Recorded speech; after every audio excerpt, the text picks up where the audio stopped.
Hey guys, welcome back to Asian Racing Channel, sponsored by Extreme Hobbies. Double Vision. So both trucks are completed. Whose is whose? Okay, this is Jeff's truck that I did the whole build thing on, and you guys watched, hopefully liked the videos.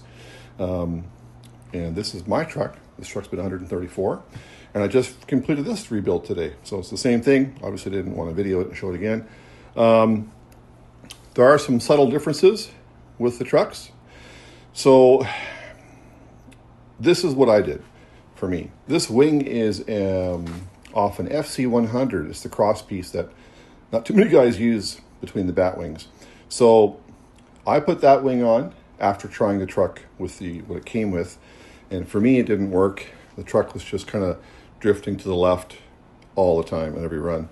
And also, what I've done is I have shortened my rear diffuser, and my first object was to fit it under the body, but I realized after the problems I was having that I needed to let the air out. So I've trimmed it to let the air out.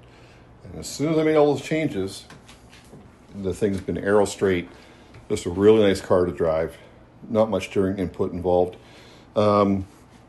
Jeff hasn't come over yet. Had a chance to come over to trim his body. It's flooding around here, so he's having a hard time getting over here. So this is the stock wing it comes with.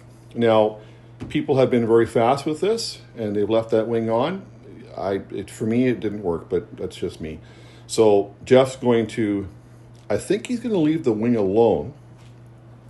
We did not trim Jeff's diffuser, but that's why the body is not going down to the body posts. So he's going to have to trim at least enough to make it go down the posts. So his plan is to do that and give it a shot. He might trim down this rear wing a little bit. We'll see. He might want to just try it first.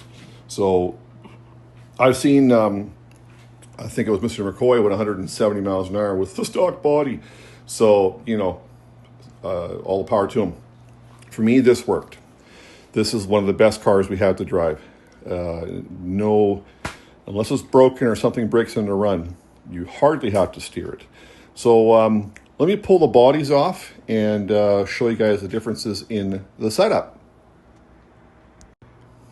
All right, so here's the bodies off. So let's go with Jess first. This is a felony chassis.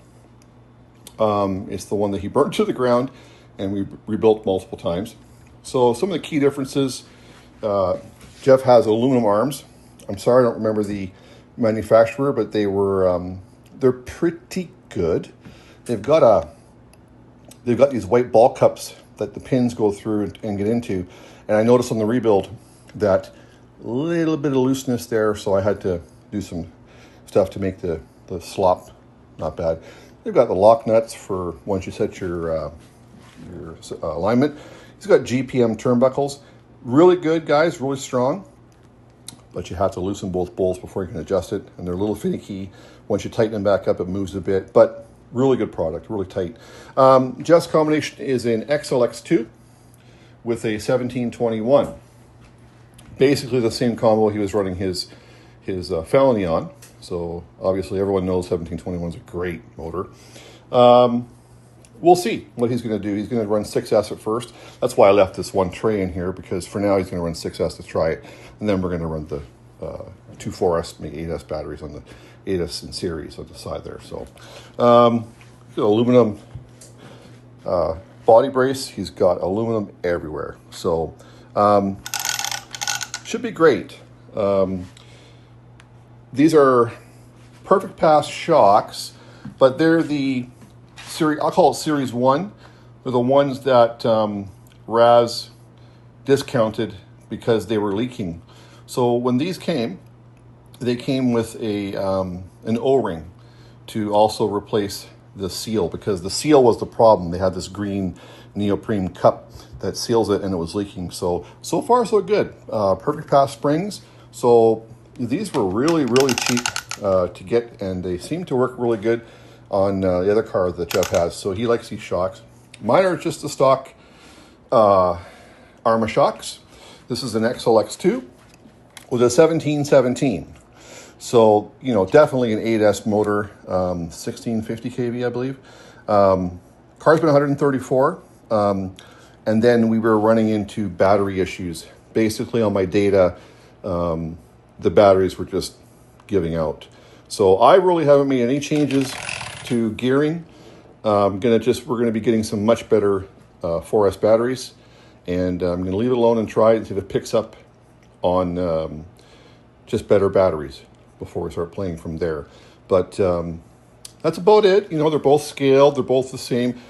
These are just, Jeff had these laying around there, just these scorched plastic side trays. I put a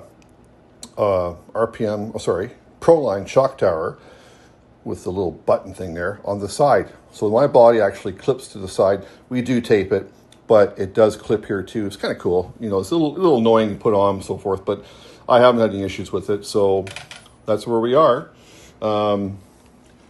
Jeff, I think we're just going to be taping it. He also has this drop brace. It is pretty cool. It comes with a flat plate that goes right here. The problem is the motor's too close to use this bar. So we'll see. We might end up trimming the plate and having the ESC over here once he goes to 8S. We'll see. We'll see. But good brace. Just not so usable with a big motor. With a smaller, I think I could use it and get away with it because it's a smaller can. But, you know, it is what it is. So, what else can I tell you? Oh, one more thing. So, what we've learned the hard way is this little rear dog bone roller bearing support that comes in the Felony and so forth. When we did not run this, we'd be going through bearings, the back bearing here, the small outer one, go through that every third, fourth run. So with that in there, we're not. Now I realize, of course, those are not very good dog bones, and Jeff has a larger titanium one in the front. We have those also in our other cars. So probably in our near future, it'll be the Perfect Pass carbon shafts or something like that. But I have found that if you do run the support, you're not going to go through the bearings so much, but there's a lot of vibration and you're losing a lot of stuff there, you know, with that. So that's an upgrade that we're going to be doing later on. So Jeff for now is on the Proline Menace tires. Excellent tire, guys. Not a lot of guys run these, but I'm telling you, they're excellent. These are BSR purple foams. They're just for mock-up. They're not really in good shape, but they're cut down to 96 millimeter. But I just put them on the cars for mock-up. So that's the differences. Both cars are very similar setup with the ESC.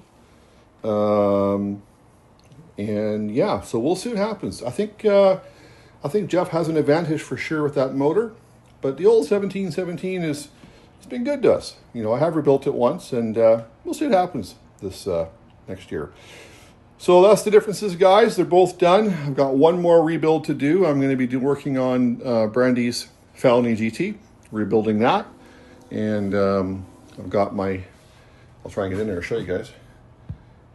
Tilt that. There's my rear GPM shaft for my Fiesta, and I'm just waiting for a 45 millimeter long M3 bolt that I ordered, bolt kit, so I can get it all together and complete it.